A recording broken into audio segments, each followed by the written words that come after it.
Nous avons des questions ce soir. La première question issue d'une conversation qui a eu lieu il y a quelques jours n'était pas la seule. Plusieurs conversations ont eu lieu. Dans ce sens, pourquoi Dieu n'agit-il pas davantage? C'est une question qui nous préoccupe tous. Bien sûr, chacun d'entre nous. Il n'y a personne qui prenne au sérieux de suivre le Seigneur, qui prenne au sérieux la parole de l'heure, le message, tout ce qui nous est devenu précieux et cher, qui ne passe pas un examen de conscience. Et je crois que cela vaut pour nous tous. C'est à Dieu qu'il appartient d'y répondre. Toute réponse humaine pourrait être une esquive de la chose elle-même. Pourrait. Nous ne sommes que des êtres humains. J'ai tendance à dire que Dieu garde simplement l'histoire, les choses de l'histoire du salut, simplement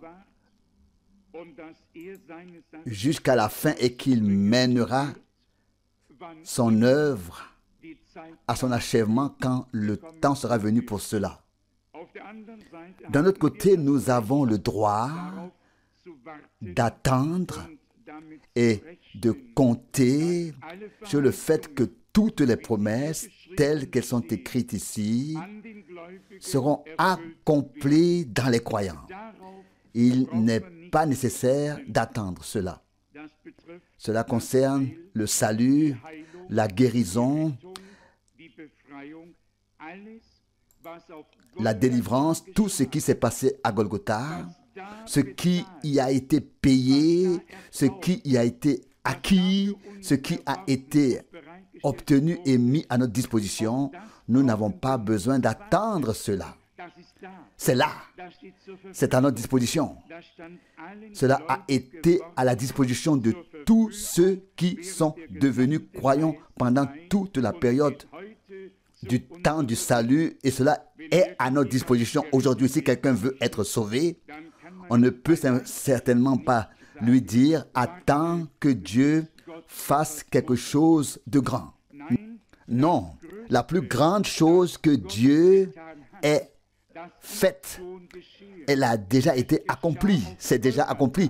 Et cela s'est accompli à Golgotha. C'est là que Dieu a fait la plus grande chose qu'il puisse faire, ou est jamais accompli, a été accompli. Donc, le salut est à notre disposition. La possibilité d'être sauvé et la guérison sont là. Et ce qui concerne le baptême du Saint-Esprit, en ce qui concerne cela, car cette question est souvent posée.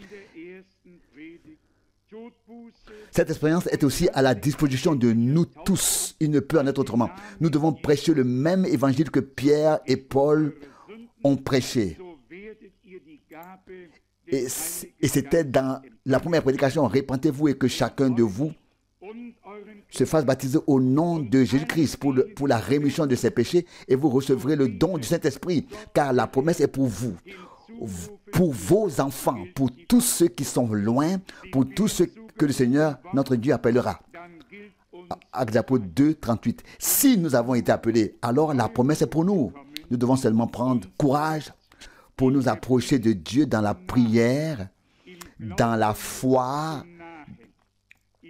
dans la confiance et dans l'attente qu'il a déjà mis à notre disposition ce que nous lui demandons, et qu'il veut seulement nous préparer dans la prière afin que nous puissions entrer dans la position où nous pourrons le recevoir. Nous prions certainement les uns pour les autres. Je le dis maintenant intentionnellement, car mon frère Alfred Borg, qui est assis là-bas, m'a récemment demandé tout à fait, Tout à fait. Je crois que je peux le dire ici, frère Alfred. Il m'a demandé s'il m'appelait par mon prénom ou mon nom de famille, je ne le sais plus maintenant. Il m'a demandé spontanément, à peu près comme ça, dis-moi, est-ce que tu pries aussi pour moi? Et je dois vous dire que j'étais embarrassé à ce moment-là. Je prie généralement pour tout le monde, mais seulement pour quelqu'un de manière aussi directe, s'il me dit « je suis dans le besoin » ou « vous voyez ce que je veux dire ». Mais j'y ai réfléchi. C'était une question à laquelle je ne pouvais pas échapper. Et je peux te dire, Alfred, que depuis ce jour-là, cela a été une telle leçon pour moi, qu'avec l'aide de Dieu, je porte ton nom et celui des autres chaque jour devant le trône de Dieu. Je pensais que tu n'étais pas dans le besoin. Comprends-moi bien, peut-être que je ne le voyais pas. Mais si on nous pose cette question, et je vous le dis, si on me la posait ou si on te la posait, je ne saurais pas. Je ne saurais pas quelle serait notre réponse à tous. Je voudrais transmettre cela à nous tous aujourd'hui. Même si nous ne connaissons pas les détresses de chacun, les détresses existent, quelles qu'elles soient. Et Paul dit même, je me souviens de vous dans mes prières en mentionnant vos noms. Je me demande combien de noms figuraient sur sa liste. Je ne sais pas si je peux le dire ici. J'espère que la sœur qui m'est chère ne m'en voudra pas.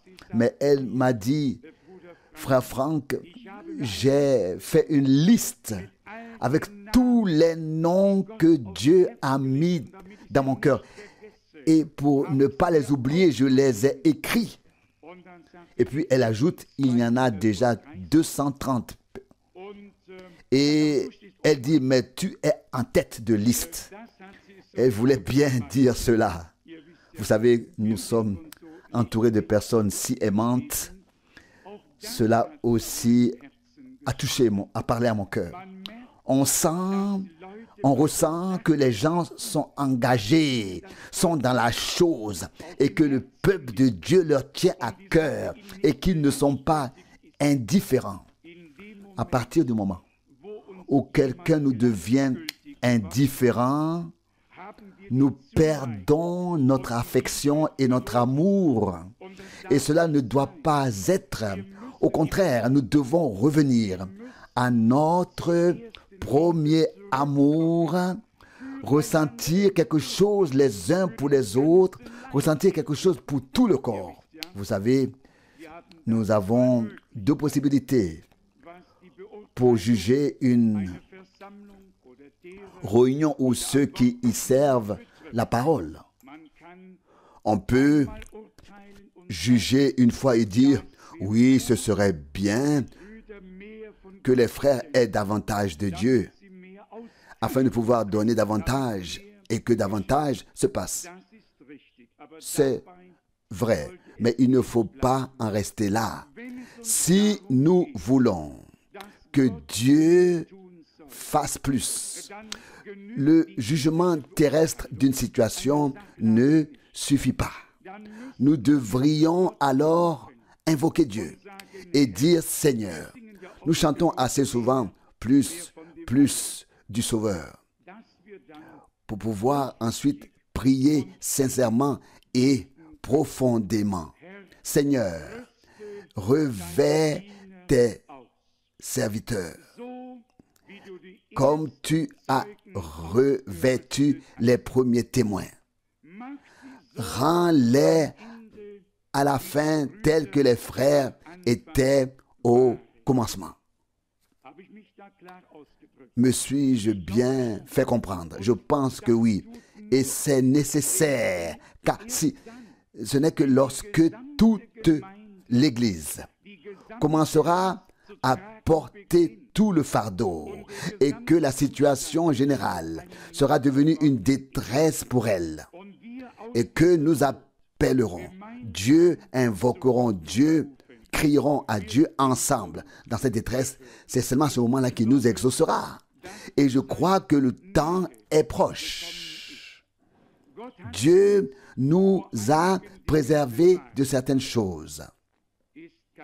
Ce n'est pas une raison pour mépriser les autres, mais il nous a préservés de faire de la proclamation un spectacle. Il nous a préservés de démontrer une quelconque autorité pour ensuite être quelqu'un. Mais cela ne doit pas nous empêcher de croire bibliquement. Et Paul a dit, si je suis le moindre des apôtres, les miracles et les signes et prodiges d'un apôtre ont été accomplis parmi vous. 1 Corinthiens 15, verset 9. La preuve du mandat divin était là. Je le dis ouvertement, on ne m'a rien dit à propos d'un tel ministère lors de mon appel. Et parfois, cela me semble être un petit obstacle, parce que je pense justement qu'on ne m'a rien dit à ce sujet. J'ai été mandaté de proclamer la parole. C'est l'ordre que j'ai reçu. Je le fais avec tout mon sérieux. Et je l'ai encore dit hier au téléphone à quelqu'un, ou peut-être avant-hier, mais hier. Si nous sommes en accord avec Dieu, avec notre vie, comme nous sommes en accord avec la parole de Dieu dans la proclamation, si les deux correspondent parfaitement, alors nous sommes aidés. En ce qui concerne la proclamation, je l'ai dit et je le répète. En raison de l'appel direct, Dieu n'a pas permis qu'il y ait quoi que ce soit à corriger. Dieu ne peut pas se corriger, il ne peut pas être corrigé. Ce qu'il dit est toujours vrai. Cela était vrai, cela est vrai aujourd'hui et cela sera toujours vrai. Et si nous avons le même esprit que les prophètes et les apôtres, le même esprit de Dieu, alors nous voyons ce qu'ils ont vu, nous entendons ce qu'ils ont entendu, nous comprenons comme ils ont compris. Il ne peut en être autrement. Le même esprit révèle les mêmes choses. Et lorsque nous arrivons même au message de la fin des temps, Dieu nous accorde également ici la grâce de discerner où est-ce que l'homme de Dieu a parlé en tant qu'être humain, en tant que prédicateur, et où il s'agit de l'ainsi dit le Seigneur. C'est tout simplement nécessaire. C'est nécessaire de distinguer cela. Il dit soit dans l'introduction au sceau, soit dans le premier sceau, en tout cas dans la période du 17 mars 1963, qu'il a lu des commentaires et qu'il aurait commis une grave erreur si le Seigneur ne lui avait pas révélé au dernier moment de quoi il s'agissait. Lui aussi a lu des livres et a repris des choses ici et là. Il le témoigne lui-même. Que ces choses reprises, et je pense ici en particulier à ce beau calcul des 1954 ans, je peux vous les lire dans mon bureau, dans le livre du docteur Larkin.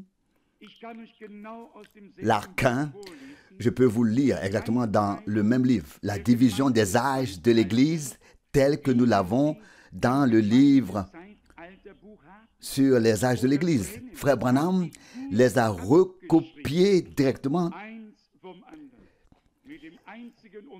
telles qu'elles ont été écrites dans ce livre, à la seule différence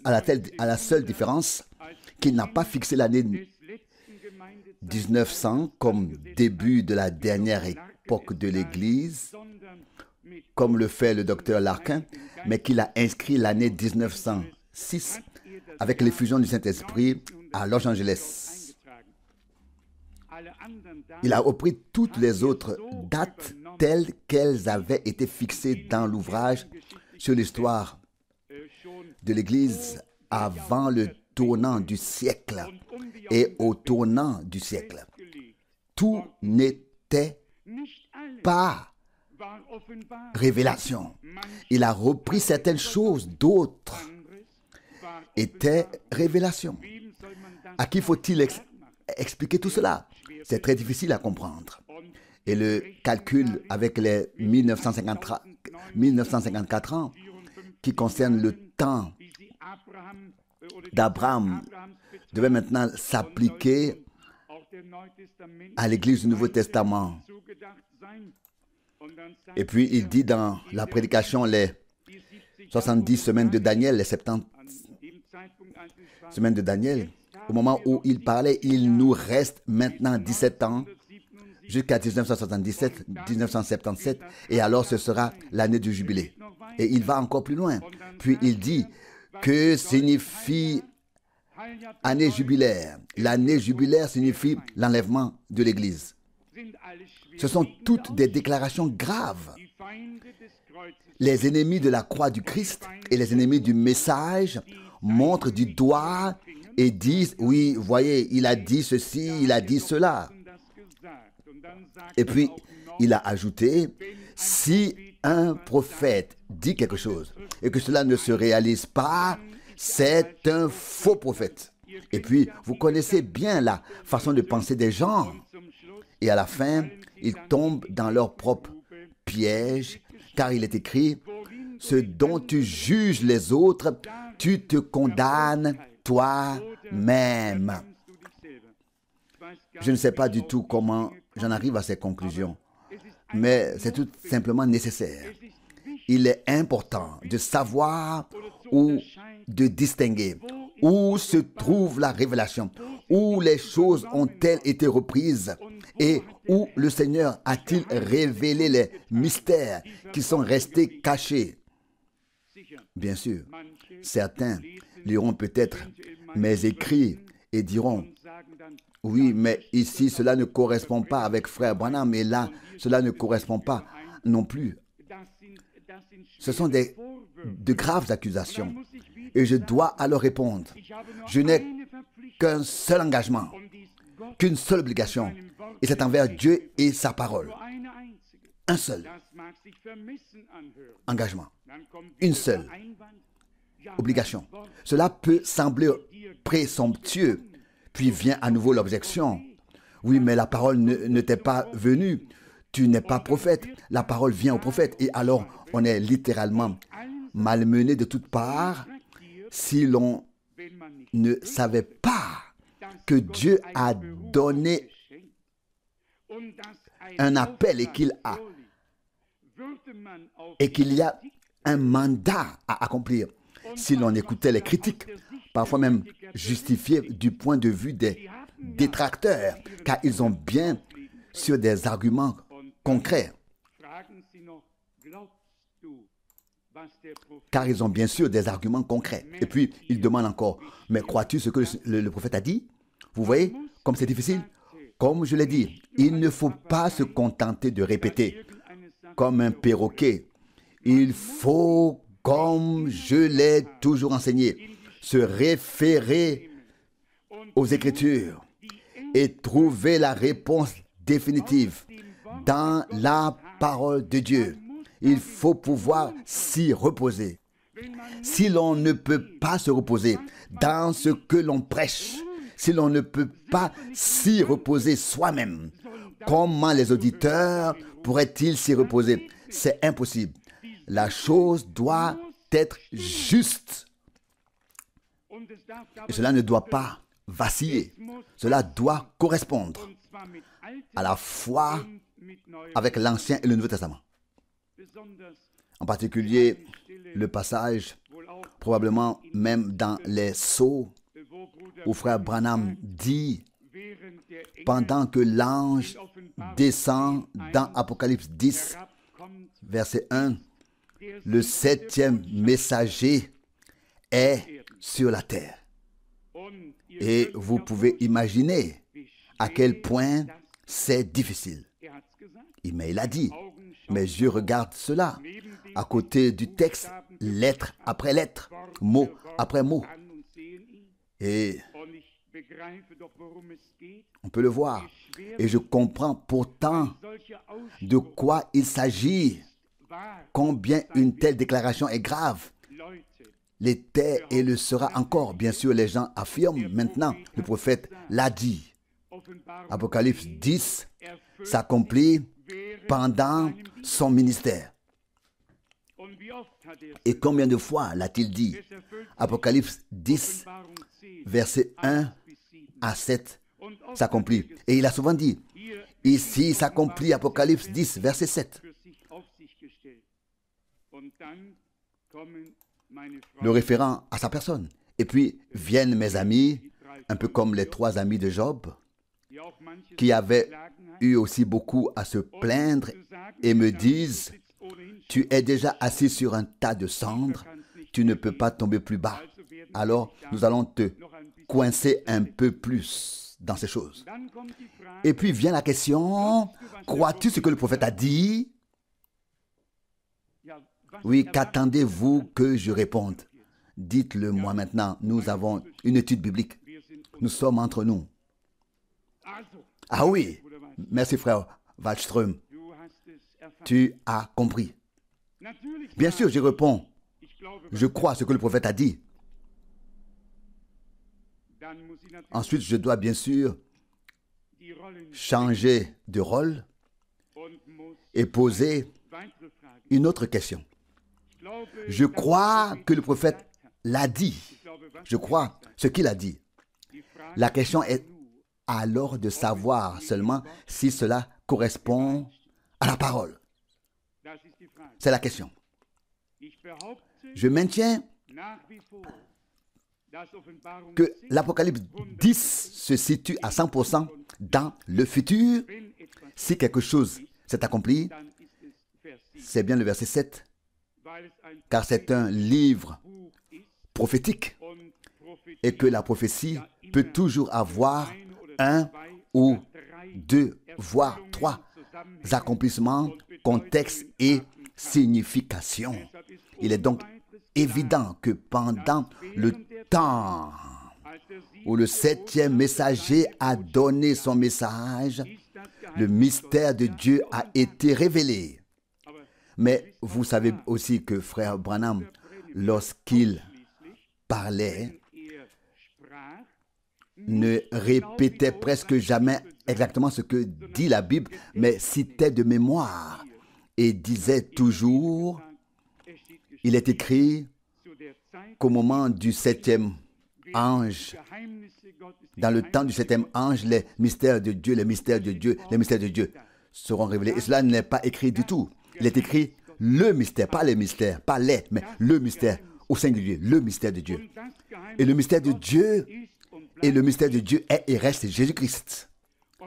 Et en lui sont cachés tous les trésors de la sagesse et de la connaissance de Dieu. Voilà, je corrige encore une fois le prophète.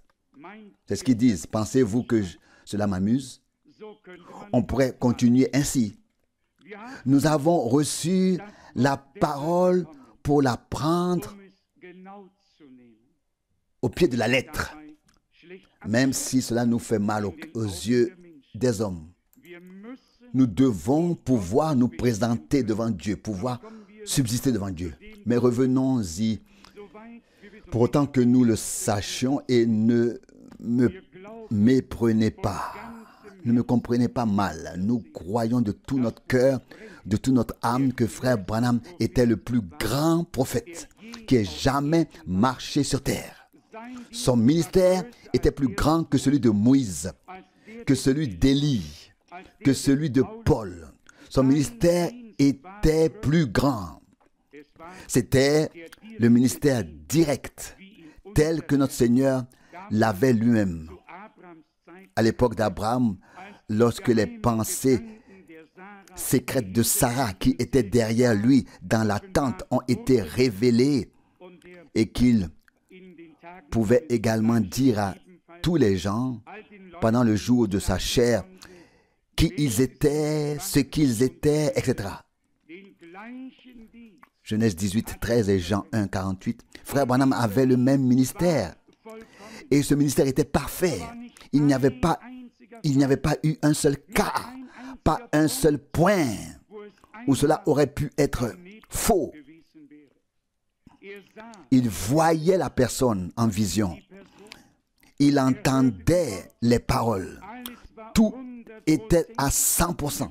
Et il pouvait dire, si parmi les centaines de milliers de cas sur terre, un seul se lève et témoigne que ce qui a été dit sur la plateforme sous le don de discernement n'était pas vrai, alors je serais considéré comme un faux prophète. Alors je veux être considéré comme un faux prophète.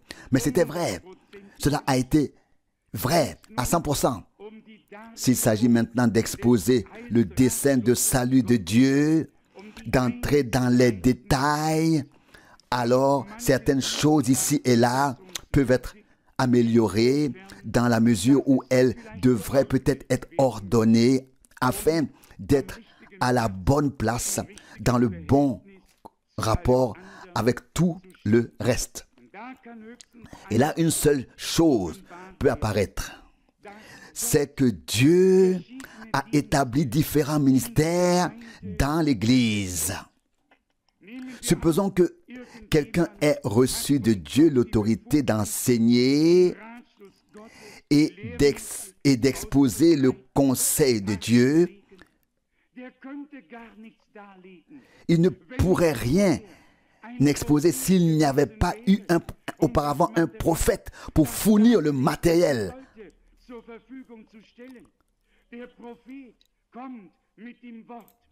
Le prophète vient avec la parole, la met à disposition, puis la parole est prise et classée comme il l'a dit lui-même, de manière à ce qu'il ne reste plus de détails en suspens, qu'il n'y ait plus de questions, mais que tous les détails aient été reliés et toutes les questions répondues. J'ai encore un exemple ici, il y en a plusieurs, mais je ne veux pas vous causer de chagrin. Je voulais seulement vous montrer ma situation difficile. Si vous devez prier quotidiennement pour quelqu'un, c'est pour moi. Et je vous le demande directement. Mes frères,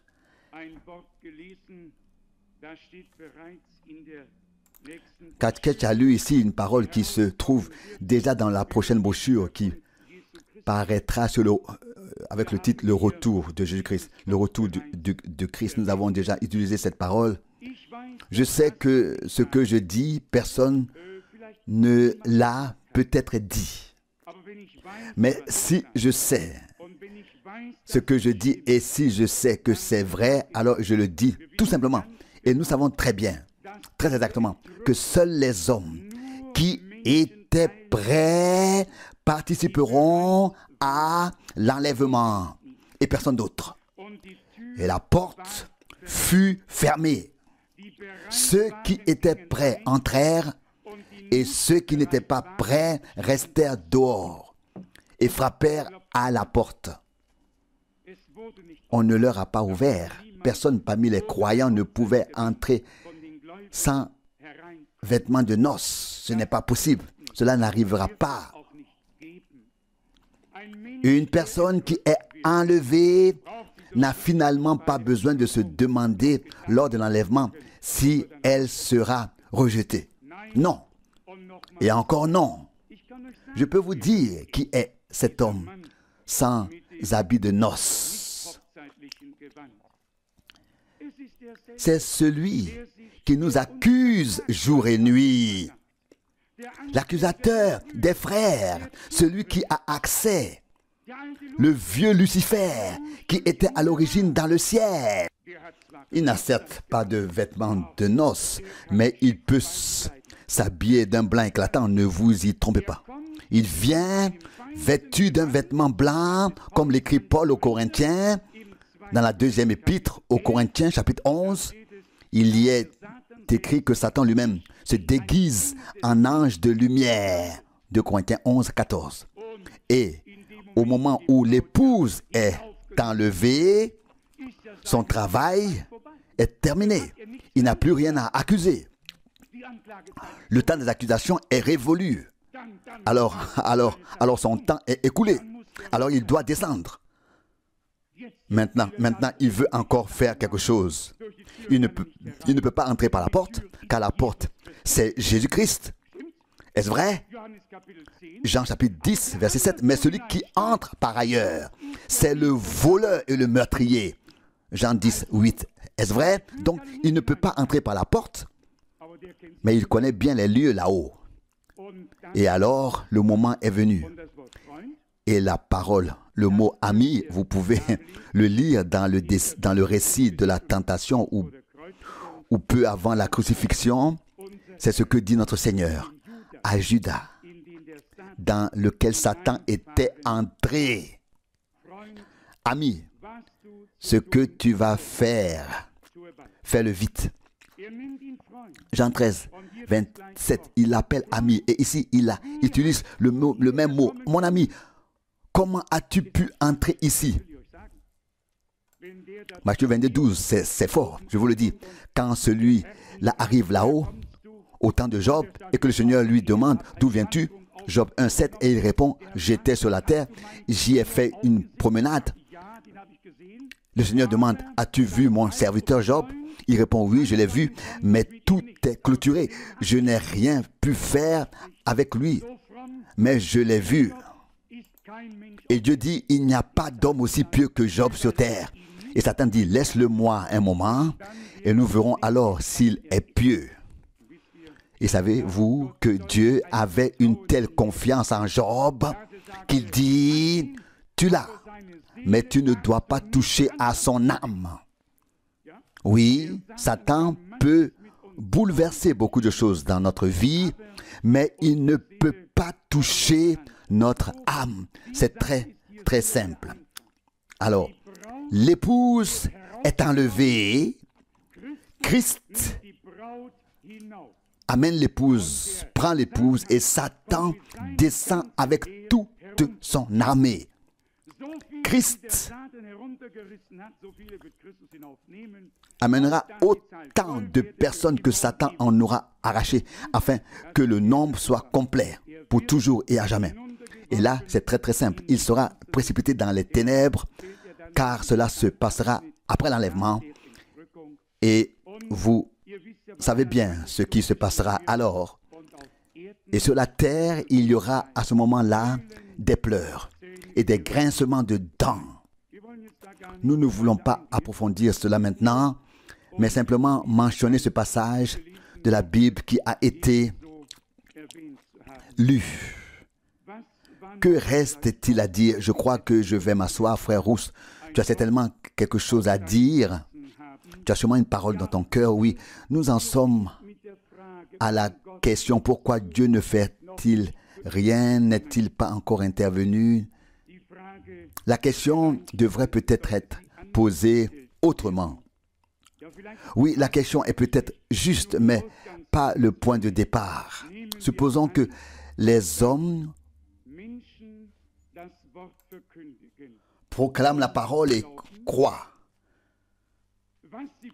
ce qu'ils prêchent et que leurs auditeurs aussi le croient. Alors, Dieu est tenu envers les croyants de tenir sa parole à leur égard.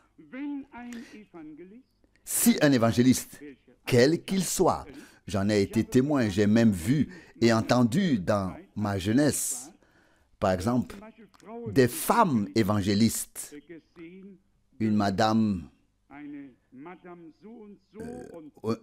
un tel perché sur de hauts talons, des chaussures rouges, je ne sais pas comment j'aurais pu aller à Noël, mais elle l'a fait à Pâques. En tout cas, la prédication était si puissante que beaucoup ont pleuré, beaucoup ont été touchés. Dieu a sauvé des âmes, Dieu a guéri. Mais la femme qui se tenait devant moi n'était pas habilitée à faire ce qu'elle faisait. Ce n'était pas sa place. Mais qui d'entre nous était en mesure de juger cela? Je le répète, des âmes ont été sauvées et Dieu a confirmé sa parole. Des miracles se sont produits, vraiment beaucoup de signes et de miracles. Mais tout cela concernait d'autres évangélistes. Tommy Hicks à son époque et tous ceux qui étaient avec lui, c'est Rollo, Culpeper, Weinhardt et j'en ai traduit certains. C'était une époque et maintenant on constate qu'en Allemagne aussi, des évangélistes se sont engagés dans ce que j'appellerais la voie américaine et continuent dans cette voie. Ce que les évangélistes américains ont fait il y a 10, 20, 30 ans arrive maintenant chez nous avec du retard. Mais ce n'est pas notre tâche de nous en occuper, à moins qu'on nous demande comment classer cela. Nous ne pouvons classer les choses que d'un point de vue biblique et pas autrement.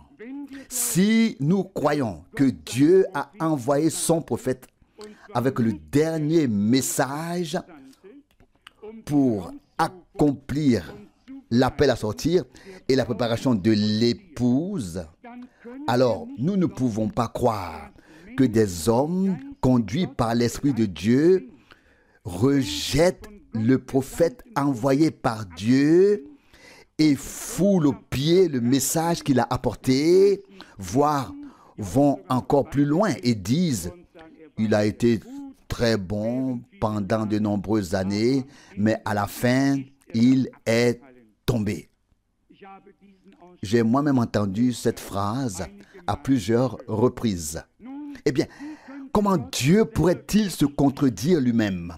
Comment pourrait-il donner une inspiration aussi puissante à ces gens? Peut-être une bénédiction dont nous aimerions tous être envieux, ou bien dont nous pourrions tous être envieux. Comment cela pourrait-il être possible alors que ces personnes ne connaissent même pas l'ABC, ni même l'époque et l'heure où nous vivons, ni le message et les messagers.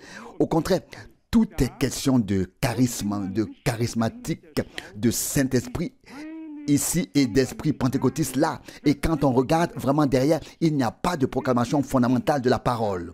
On apporte des choses dont on peut se réjouir. En ce qui concerne la proclamation de l'Évangile, il y a certainement été dit suffisamment de choses pour que les gens puissent venir à la foi, mais je vais le dire comme ça me vient maintenant sans y avoir réfléchi auparavant. Si parmi ces gens, il y a des personnes, ce qui est possible, de telles personnes qui sont destinées à voir la gloire de Dieu et à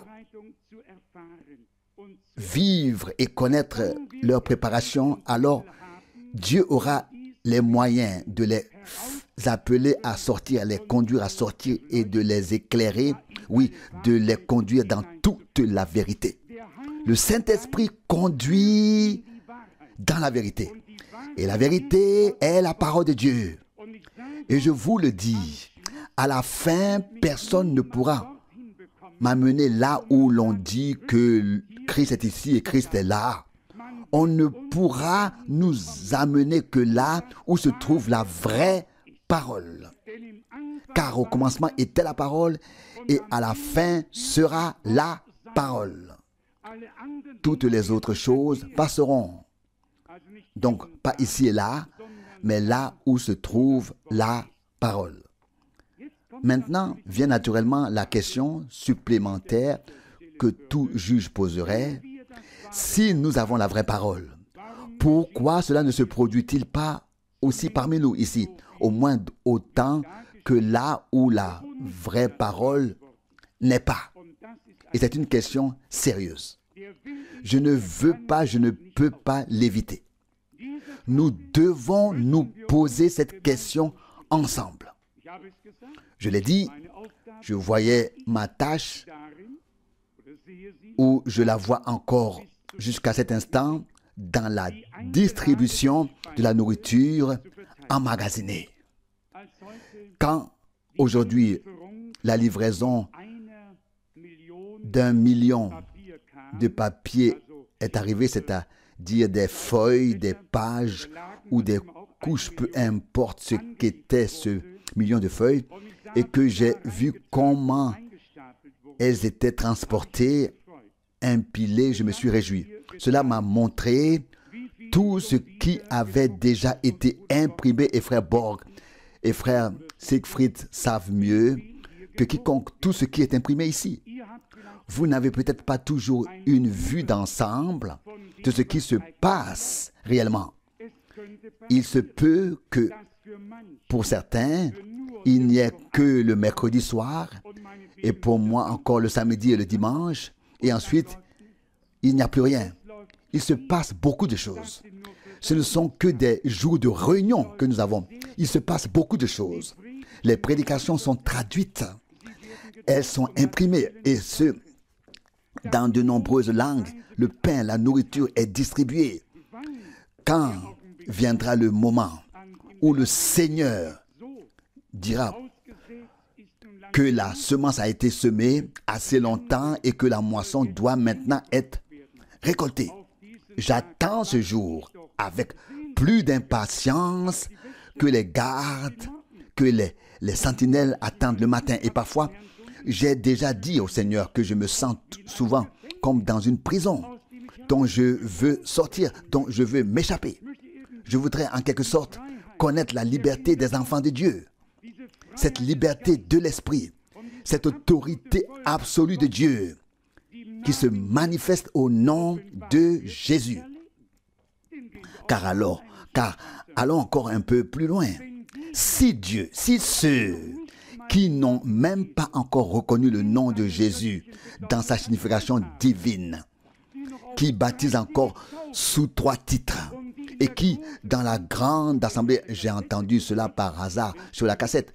Si quelqu'un me l'avait dit, je ne l'aurais pas cru. J'ai encore des amis qui me fournissent, même s'ils vont ici et là dans d'autres assemblées, ce qui sert à s'informer, et chacun a le droit de le faire.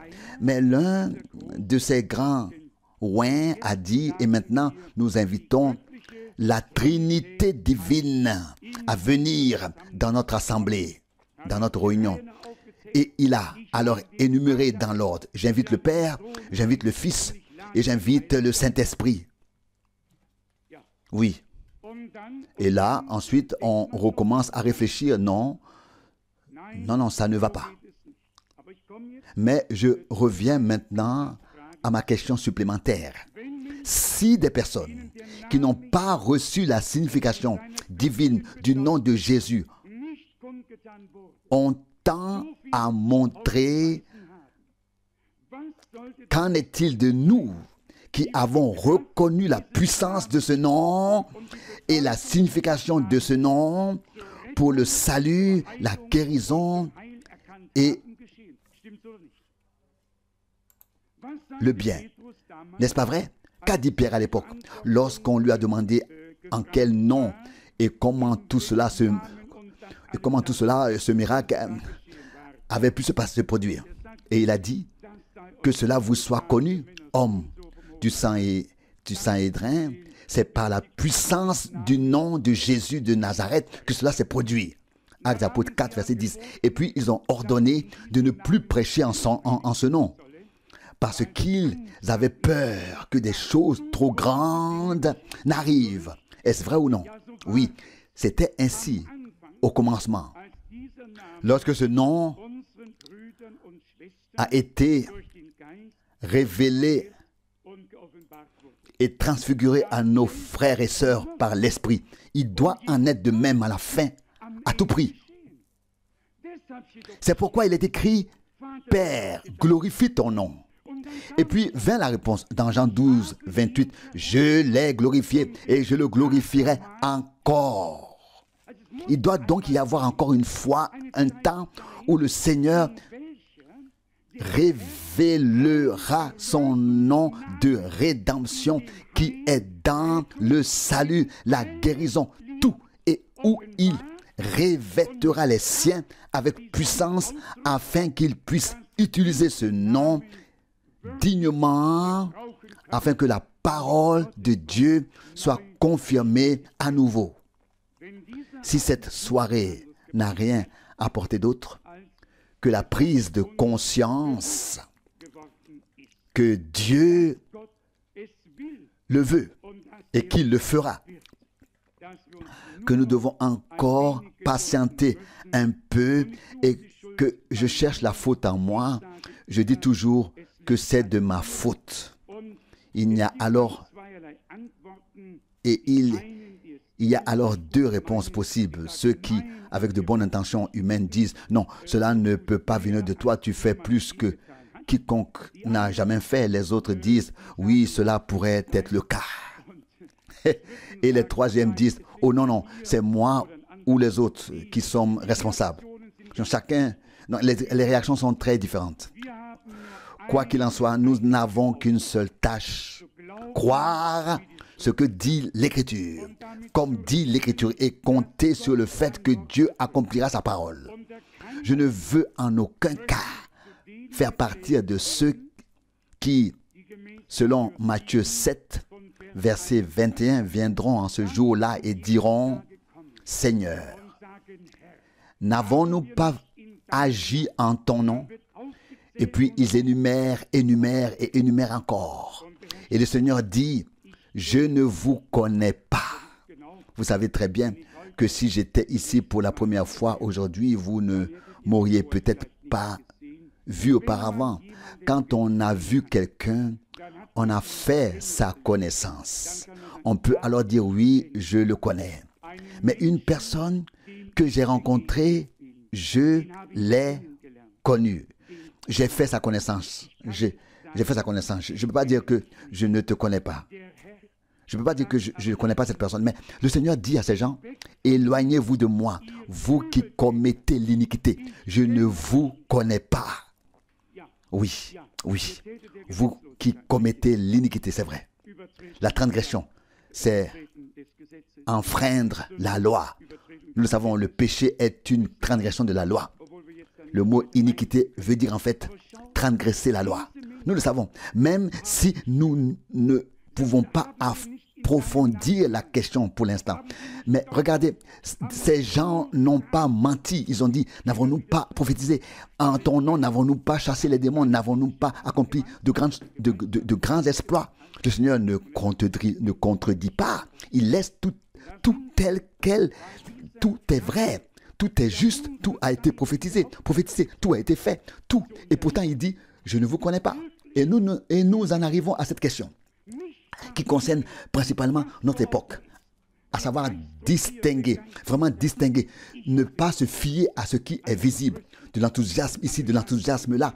Je vous l'ai déjà dit ici, l'un des plus grands évangélistes américains a réalisé un tour de passe avec un homme qui avait les deux jambes coupées au-dessus des genoux. Et comme je connaissais quelqu'un qui le connaissait bien et qui était dans la Mohawk Valley, qui l'avait entendu, il avait fait réaliser un film truqué. On montre l'homme sans jambes et cet évangéliste arrive et lui demande « Quelle taille aimerais-tu avoir ?» ou « Quelle taille avais-tu avant l'accident ?» Ok, qu'est-ce qu'il a répondu? Je ne m'en souviens plus dans tous les cas. Disons par exemple 1m73, 1m73. Bon, alors tu mesureras 1m73, 1m73. Nous commanderons le pantalon en conséquence, le tailleur l'apportera ou alors il sera acheté. Et puis, tout recommence, l'homme revient, bien sûr, avec l'onction, une très grande onction, avec des alléluia et tout ce qui va avec. Il impose les mains à cet homme et tout à coup, l'homme tombe des mains des autres et se tient debout sur ses deux jambes. Et puis, on avait déjà enfilé le pantalon avant, on entendait, n'est-ce pas, bien alors on voyait le pantalon flotter, on pouvait pendre, on le voyait, on pouvait voir comment ça pendait, n'est-ce pas? Ça pendait si joliment et soudain, il n'y avait plus de flottement. L'homme se tenait soudain là, dans toute sa taille.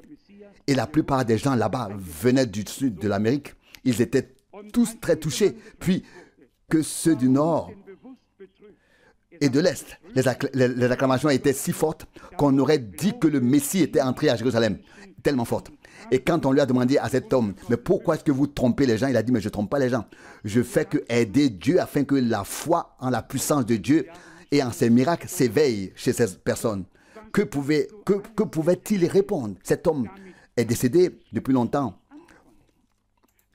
depuis plusieurs années déjà, mais je ne peux pas m'habituer à tout ce qui se fait là-bas. Tout doit être cohérent. Si cela correspond à la parole, cela correspond à Dieu. Si cela ne correspond pas à la parole, cela ne correspond pas à Dieu. Regardez, tout a déjà été dit par le Seigneur, même à ce sujet, dans le sermon sur la montagne. Le Seigneur fait briller son soleil sur les bons et les mauvais. Il fait pleuvoir sur les justes et les injustes. Matthieu 5, verset 45. Le blé et l'ivraie reçoivent la même pluie. Il n'y a pas de différence. Il n'y a pas de différence. Le même esprit descend sur toute chair pendant le temps de la grâce. Je répandrai mon esprit sur toute chair. Mais la réponse est alors, vous les reconnaîtrez à leurs fruits. Matthieu 7, 16. Il doit y avoir un fruit biblique si la chose a été biblique. Et puis, il y a aussi l'autre passage dans Hébreux 6 où la pluie qui est tombée et dont les hommes n'ont pas profité n'a rien donné. Mais le champ a produit des épines et de l'ivraie et n'a servi à rien. Hébreux 6, verset 8. Même la pluie qui tombe ne peut rien produire si la semence divine de la parole n'a pas été semée au préalable, afin d'être arrosé et de donner naissance à une nouvelle vie. Il n'y a pas de semence. S'il n'y a pas de semence dans le sol, un déluge peut s'abattre sur nous et il n'y aura pas de récolte. Il n'y aura de récolte que là où l'on a semé. Et les Saintes Écritures nous disent clairement que nous récolterons ce que nous avons semé. Galates 6, verset 7. Donc, si nous voulons maintenant produire une épouse comme récolte, et c'est le commandement de l'heure, du moment, alors nous devons lui donner la parole de la promesse qui lui est destinée, à l'épouse. Elle en vit, c'est sa vie. L'homme ne vit pas de pain seulement, mais de toute parole qui sort de la bouche de Dieu. Matthieu 4, 4. Nous avons des paroles de promesse. Nous avons l'esprit de la promesse et nous sommes des enfants de la promesse. Galates 4, verset 27. Nous l'avons lu plusieurs fois ici. Alors, nous continuons à avancer dans la foi. Nous avons fait et continuerons à faire ce que nous pouvons. Et quand nous aurons fait tout ce que le Seigneur nous a demandé, nous dirons encore avec sincérité, nous n'avons été que des serviteurs inutiles. Luc 17, verset 10. Car même pour agir, Dieu doit accorder sa grâce. Par nous-mêmes, nous ne serions pas capables. J'utilise ici un mot maladroit ou quel qu'il soit, en tout cas, nous ne pourrions rien faire. Donc, s'il accorde sa grâce pour que quelque chose puisse être fait, alors faisons-le dans la mesure où nous le faisons selon sa parole, en accord avec sa parole. Il est écrit à propos de Noé, il fit tout ce que Dieu lui avait ordonné. Genèse 6, verset 22. Dieu avait donné des mesures, Dieu avait donné des dispositions. Dieu l'a instruit. Il lui a dit exactement comment construire. Et il a fait ainsi. Il est dit aussi de Moïse qu'il a fait tout ce qui lui avait été montré sur la montagne sainte. Exode 25, 40. Il est dit d'Élie aussi, il fit selon la parole du Seigneur. 1 Roi 18, verset 36. Oui, que devons-nous faire? Devons-nous nous relier à une cause quelconque?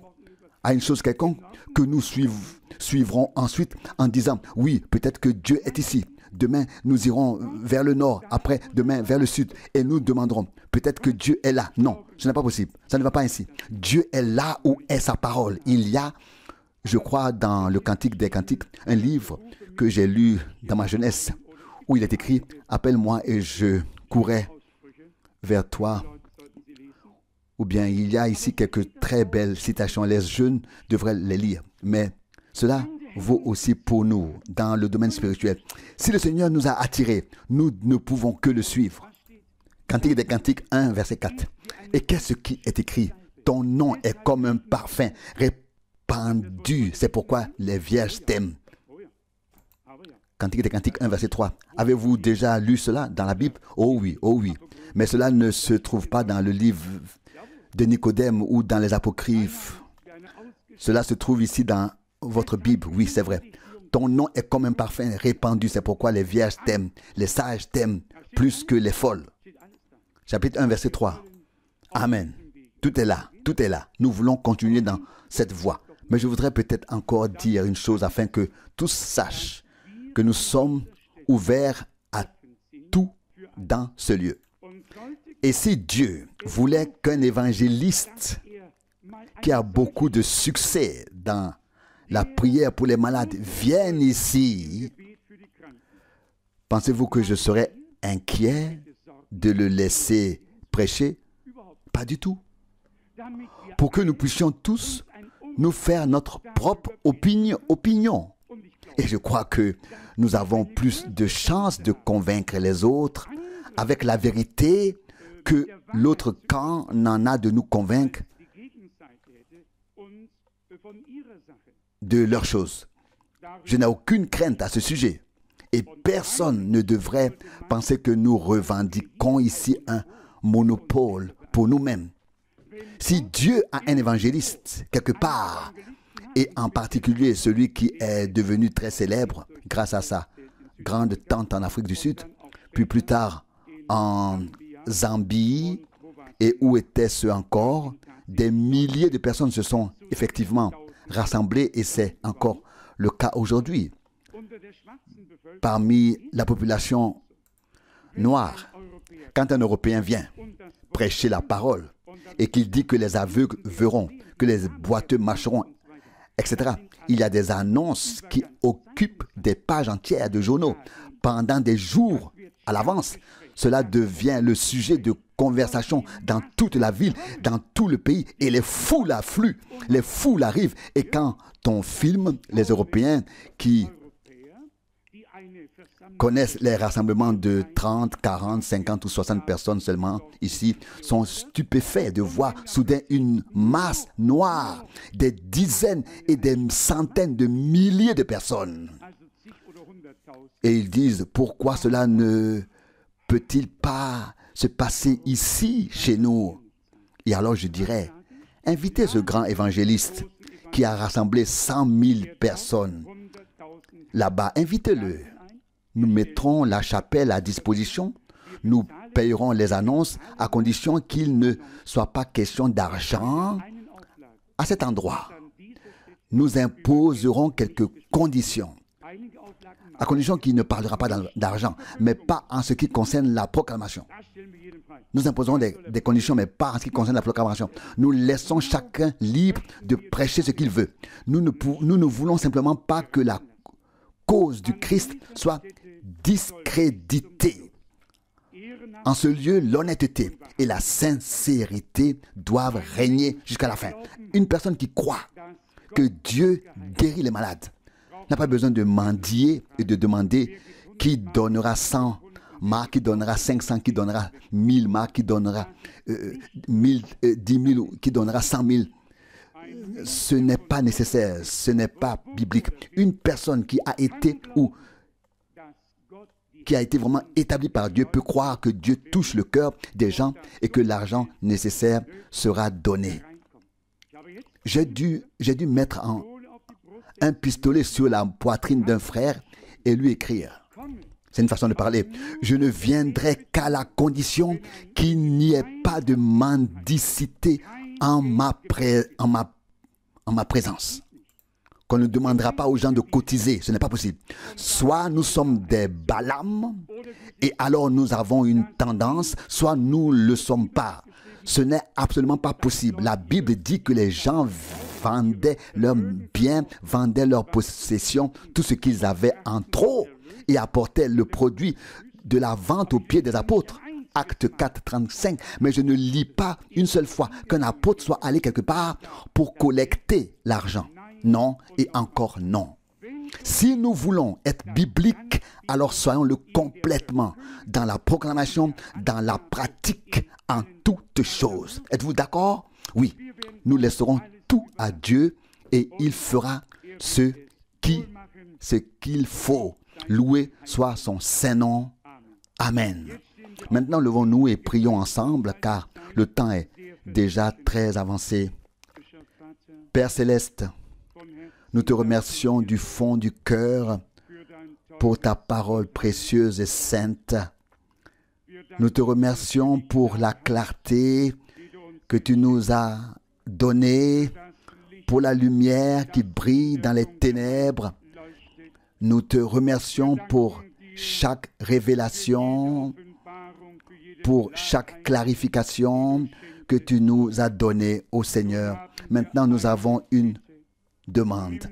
Ô Dieu, enlève tout ce qui nous sépare de toi, qui se tient en obstacle entre toi et nous, afin que tu puisses confirmer la parole, comme au temps des apôtres, par des signes et des miracles. Que tu puisses agir comme tu agissais autrefois. Ô Dieu, nous attendons et te remercions de le faire. Comme déjà mentionné, glorifie encore une fois ton nom. Ne nous laisse pas être confondus. Nous n'avons pas suivi les dieux, mais c'est à toi, Dieu, le Dieu vivant, que nous avons prêté l'oreille. Et c'est en toi que nous croyons et en toi que nous avons confiance. Seigneur, bénis-nous dans tous les domaines et de toutes les manières, ô Seigneur, afin qu'un rétablissement de toutes choses soit effectué dans ton Église selon le jugement divin. Je rétablirai toutes choses. Seigneur, nous te remercions pour cela. Et comme l'a dit ton prophète, s'il y a une promesse et que nous avons été privés injustement, mais que nous revendiquons à juste titre une chose, alors nous pouvons l'exiger dans la foi au nom de Jésus-Christ de Nazareth. Qu'il en soit ainsi, que le chemin soit préparé pour le Seigneur et que tout obstacle soit écarté de son peuple. Seigneur, donne à tes serviteurs la force de proclamer ta parole avec hardise et accorde-nous à tous la grâce d'attendre que tu confirmes ce qui a été prêché annoncé dans la prédication. Que tu sauves, que tu guéris, que tu baptises d'esprit et de feu. Permets-nous de vivre bientôt des rassemblements, des réunions bibliques. Seigneur, nous remarquons que la fin est proche. Sois avec nous, car le soir est venu. Sois avec nous. Romps-nous le pain. Seigneur, tiens le repas avec nous et bénis-nous tous. Bénis aussi ceux qui se souviennent de nous dans leurs prières. Nous t'apportons tous ceux qui sont dans le besoin, toutes les prières, toutes les requêtes au Seigneur. Dieu Tout-Puissant, trace toi-même ton chemin avec ton peuple. Nous qui sommes ici, nous sommes à ta disposition. Nous te consacrons ce lieu afin que ton nom soit glorifié d'une manière sans précédent. au-dessus de tout doute. De tout doute. Seigneur, tu es digne. Tu es digne. À toi soit l'honneur et l'adoration pour l'éternité. Amen.